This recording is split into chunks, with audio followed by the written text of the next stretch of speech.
Beautiful little water bear here.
Beautiful little water bear here.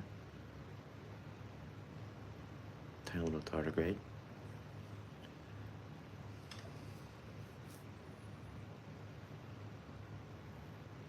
Little dude living his life on Wire the Craziness. You got it, Kodama. That's for sure. That's for sure. Lives on moss. Lives on moss, lichen, ponds, lakes, streams, the oceans, deserts, caves. 1,300 species of water bear. There's a lot of them, right? 8 legs. Front 6 do the walking. Back 2 kind of clamp on like a prehensile tail. Pretty cool organisms, though, right? They do live blissfully unaware. They got pretty simple lives. This one probably eats the moss that it lives on. You can see that green chlorophyll on its stomach there. These are pretty cool organisms, right? They've survived all 5 mass extinctions on Earth, which is super incredible if you think about that, right? They said, like, oh yeah, are you gonna throw a rock at us, space? Yeah, right, we're gonna survive, and life survives, right? Pretty resilient, pretty cool organism. It's crawling on some soil right now. It's like dirt mixed with like decomposing pine needle, probably as well. Some bark, some other types of mosses and algae that live around and in the moss. Also the soil from the moss as well. Basically, you just rinse the moss out, and bam, out comes a water bear. You know, you're good to go. First time here streaming on the platform too. Thought I'd try it out.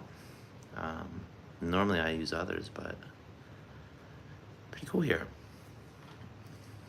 Just chilling out. Wanted to show the world some water bears. What we do. What we means me. My name is Mike, by the way. Not just a clever channel name. But well, 2 people here. Thanks for being here. If you have any questions, feel free to ask.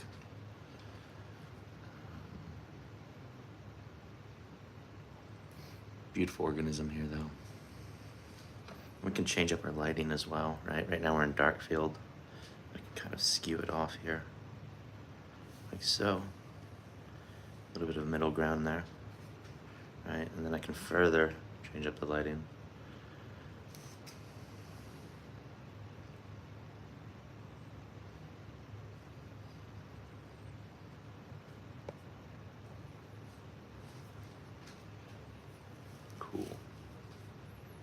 Beautiful little water bear. You can see the arrow shape there, the arrow shape at the bottom part of it, which is that's its head. That is an eye spot right to the right of it. You can see that little black dot, but that's the mouth parts of a water bear, right? It's called a stylet, S-T-Y-L-E-T. Basically it's like a little needle mouth, kinda. Look at those eyes. That was just waving at you. I just want some uppies.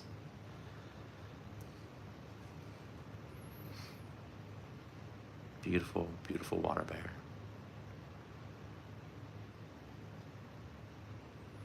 All those clumpy bumpies in it is both food, but also the cells of the tardigrade. Tardigrades are made up on average from about 1,000 to 1,200 cells. You can see other tiny microorganisms swimming around too.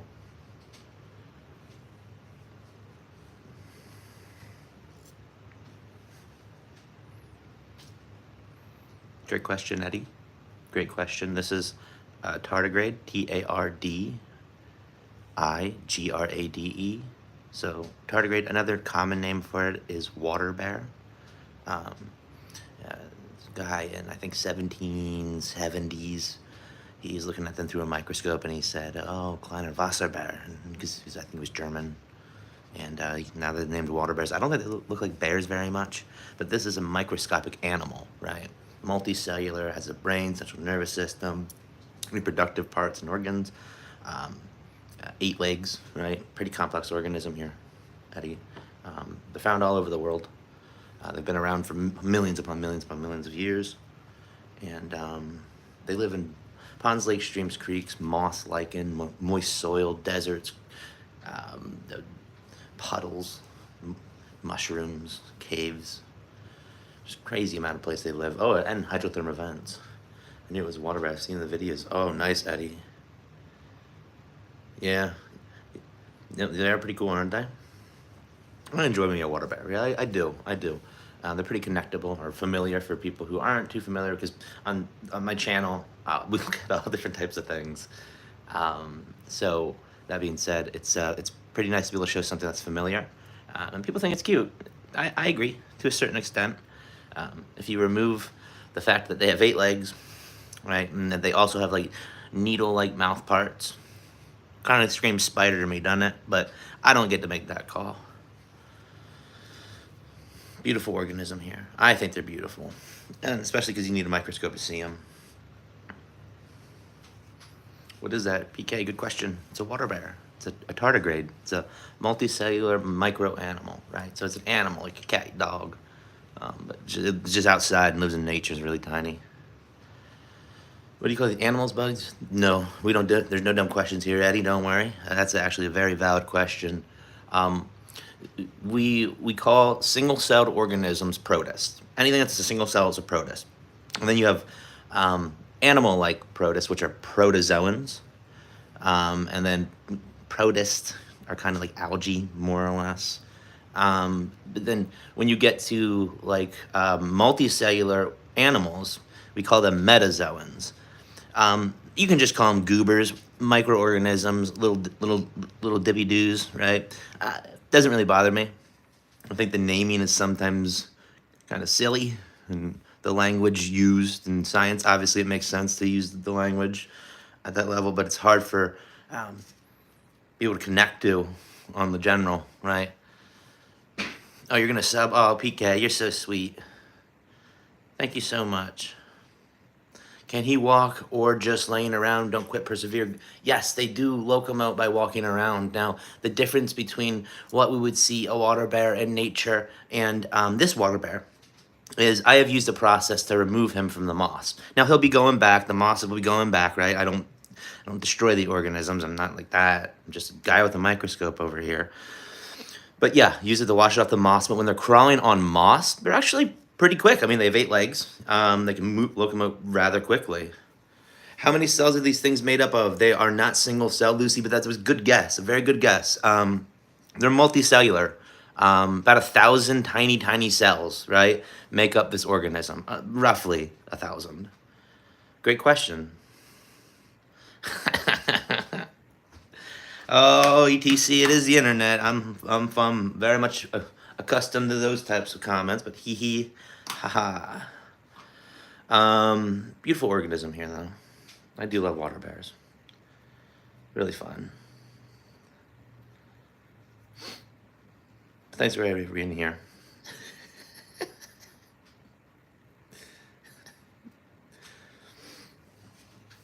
Beautiful organism, right? Look at those two little eye spots, too. Looking right at you. So awesome. We got something down here. Some moving stuff. It's moss, by the way, right there. Pieces of moss. I'm the only one watching your live. Thanks, PK, for being here. I appreciate that. I don't really do this for the success thing of it. I like to teach. Right? So numbers are numbers, and you get caught up in the numbers, you start to lose yourself. Hey, Dee Dee, what's up? So obviously they're alive, but do they feel pain? So I think that's something like you have to ask an organism to explain, right? We can't really put ourselves in other things' shoes or other people's shoes and be like, what's the pain like, right? But we can gauge that off of what structures are activated during pain response, like the central nervous system. So therefore, you can very broadly and perhaps over broadly categorize the presence of true pain feeling or tactile feeling to a central nervous system. But we also have single-celled organisms that don't have a central nervous system, and they clearly respond to distress. So it's kind of debatable there. I mean, there's a cellular chemical process probably going on, proteins and whatnot, in that single-celled organism that indicates, oh, distress or damage to my cell or body. With this water bear, I think it probably, it's hard to gauge it, but I think it probably it absolutely can sense tactile sensations. Great question. Oh, hey, Dee Dee. Thanks for being here. A lot of good questions here. A lot of good questions. Proud of all of you. But you don't need me to be proud of you. You gotta do that for yourself. So is the water bear a fish? No, it's... I get why you say it might be a fish, right? Because what is it doing, you know? Not a fish. It's obviously an animal. I believe they fall under arthropods because they have a chitinous. So arthropods are, let's see here, I want to make sure that's correct before I say that. No, they don't fall under arthropods. No, they don't. Ooh, let's see what they're closely related to then. Panarthropoda, unranked. Animal. Okay. Not really anything useful. It seems they're within the superphylum, which includes like honeybees, some worms. That's pretty cool. Good question. Can I see your face? Sure. One sec. Gotta make sure my hair is on. Be right back, everyone. Gotta go to the stylist. You know, we're in the studio right now, aka my 2-bedroom apartment.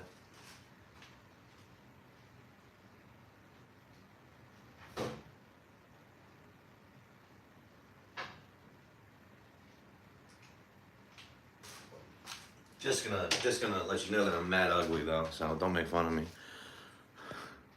Let me bring this down a little bit so it's not weird angle. Hi. You're not dumb, Eddie. No one's dumb. Right? Hi, everyone. I'm Microscope. That's me. Back to the science. Enough of me, PK. But yeah, no. Beautiful water bear here. Let me go live on other apps, right? Got quite a following on the one that's a clock, I think is the best way to say it. Clock app. Finally, I saw your face. Yeah, PK, it's me. I haven't posted to YouTube in quite some time. Nor really other apps have been focused.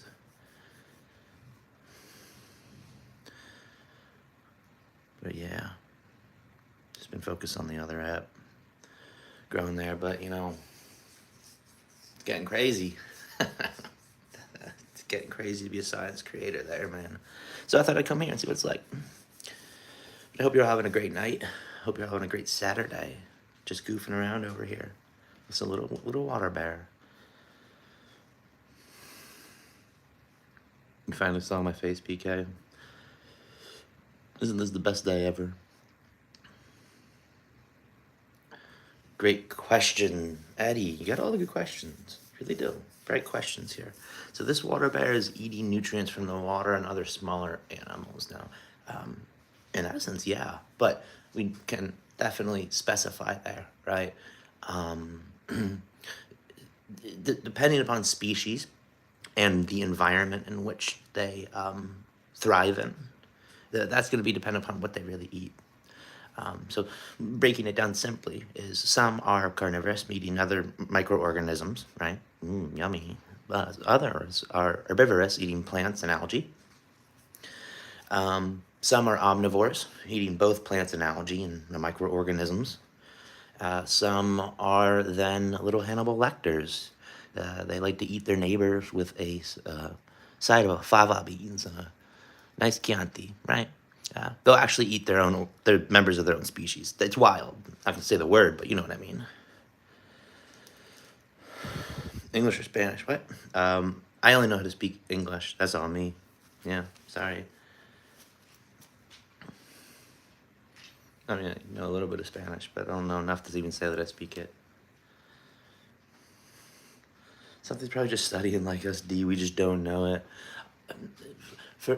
I've come across that question a long time. I've been streaming with this microscope stuff for over a year, so I've heard all your questions and stuff. So it doesn't really.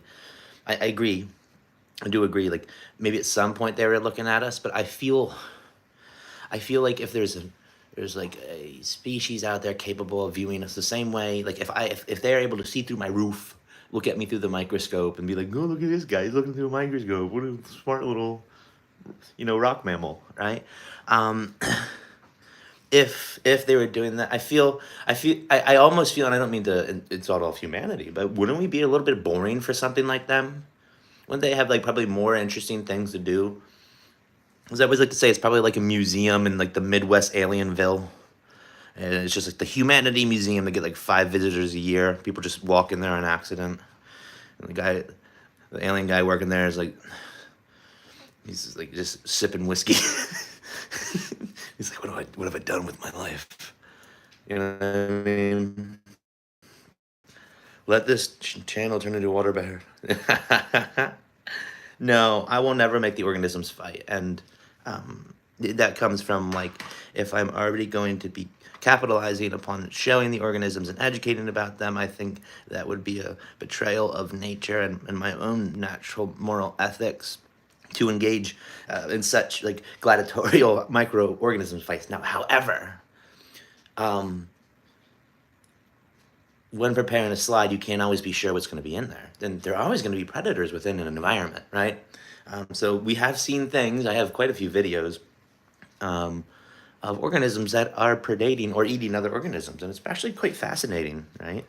There's no real fight that goes on, right? There's no real fight. There's no combat. No, right? It's not back and forth like you'd see with a lion and like a really big wildebeest or whatever. I don't know. There's no struggle going on, is what I'm saying. For the most part, most of the time, predation takes 10 to 30 seconds.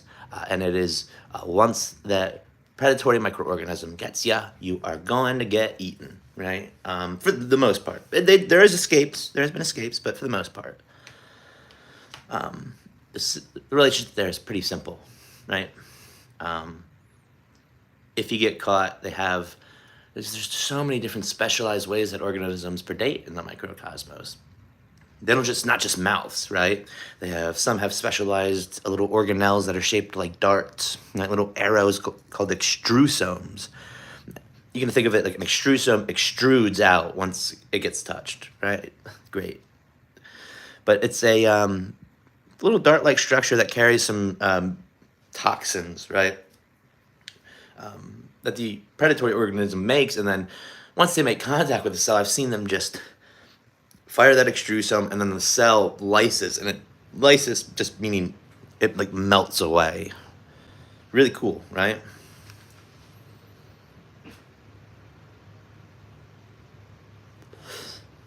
But Eddie, yeah, no, I agree. I agree. That would be wild.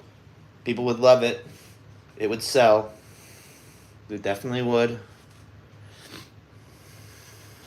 Some species are entirely parthenogenic, meaning it's only made up of females, Eddie, and then they reproduce via like an internal self-fertilization. And then some do have male and female or mating types, right? Because when you get into the microcosmos, like, it's like, okay. So you have like a single-celled organism, right? And all these single-celled organisms are basically copies. They're basically kind of copies, right?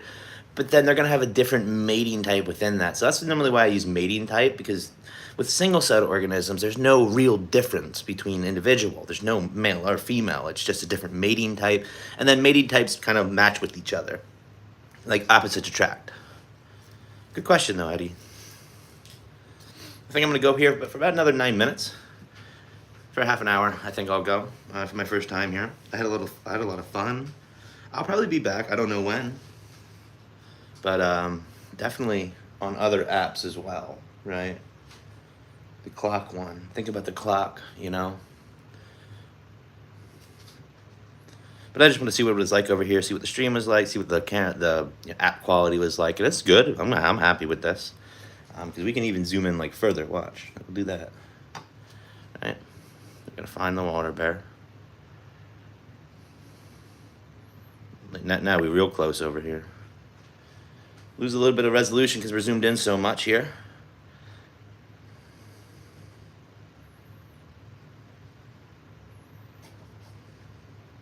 It's all the algae in there, all that green chlorophyll. Just want some uppies. Give it uppies. Look at it.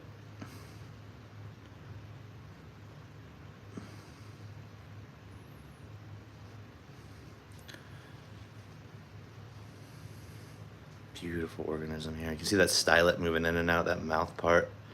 Little needle mouth, I swear. We're zoomed in quite a bit because this is 400x, and we zoom in probably like 6 to 8, around there. Probably like 650 maybe.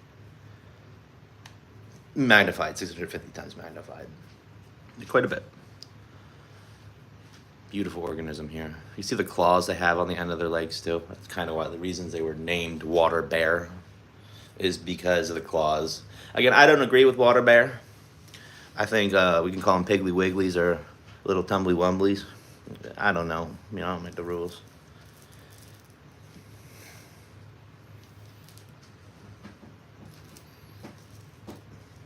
What a fun time we've had here. Been a really good live. I found they live in moss. Don't quit, persevere. Yeah, they live in moss. This one specifically, but they don't like live in bottled water or taps or anything like that. No. No, they need like a biome to live in. They are like part of nature, right? They don't need humans or like use any of our stuff, I guess. But I did find it myself. I'm a big strong boy over here. You know, just big strong in it. Ooh, there's some thunder. Okay, that's fun.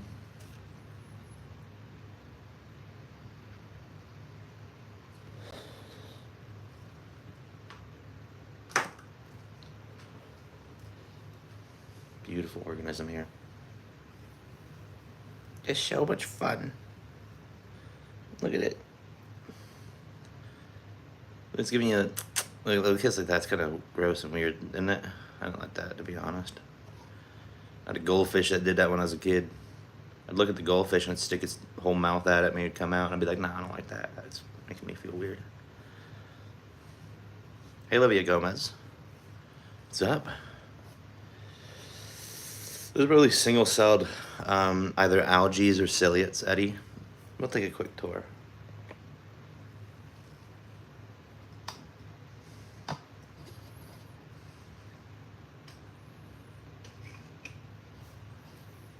Excuse me. Thank you. So there's the water bear. Yeah, there's like tiny ciliates, maybe colpoda. Yeah, the colpoda. They look like. Let me zoom in close. Yeah. Colpoda. Like these bean-shaped ciliates, kind of like kidney beans. Little single-celled bacteria eaters, detritus eaters. Utax in the house. Hey, what's up? What's up, Utax? It's not you. It's not really you. Who are you? Don't tell. Oh, no, you're gonna tell me. I was doing this in secret. And my mod found me. You know, how dare. This is a very small ciliate, hypertrick of some kind, HYPO, an imposter. No, I'm the real one. I am the microscope that you know off app, you know, from the other app, right? Ooh, that's something under. Ooh, that's something under. But yeah, no, I thought I'd just try YouTube out. You know, goof around, Utax. It's good to see ya.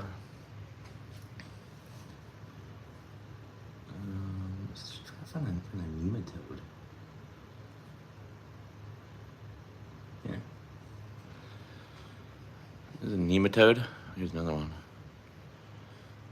Nematodes. Nematode. Little multicellular worms found all over the world. There are about 60 billion worms per human being. Someone else can do that math. I ain't gonna do it. But yeah, this is a beautiful, very important for our soil, right? They fix nitrogen, so they eat things, and then their waste material includes ammonium that plants love. How small a drop? Probably like, let me see here. Give or take.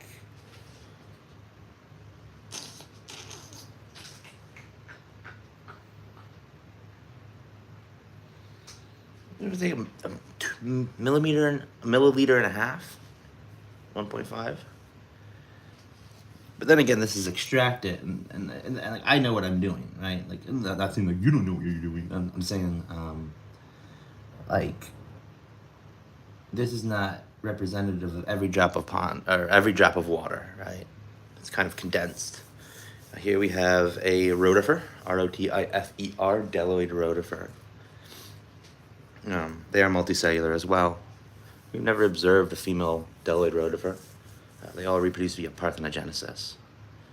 Again, which is that internal self-fertilization, participate in horizontal gene transfer as well, which just basically means fancy pants talk over here for, you know, they might eat something and then instead of digesting it all, they'll incorporate a bit of that material, that genetic material, into their own genome. Kind of like you are what you eat, but doubly so, if that makes sense. Alright, well, I'm still looking for the water bear here. I know it's somewhere up around this part, I think. I could be entirely wrong. It's an interesting space, in my opinion. Yeah. And who am I to say, right?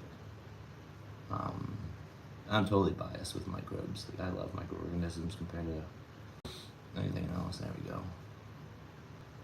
There we go. Alrighty.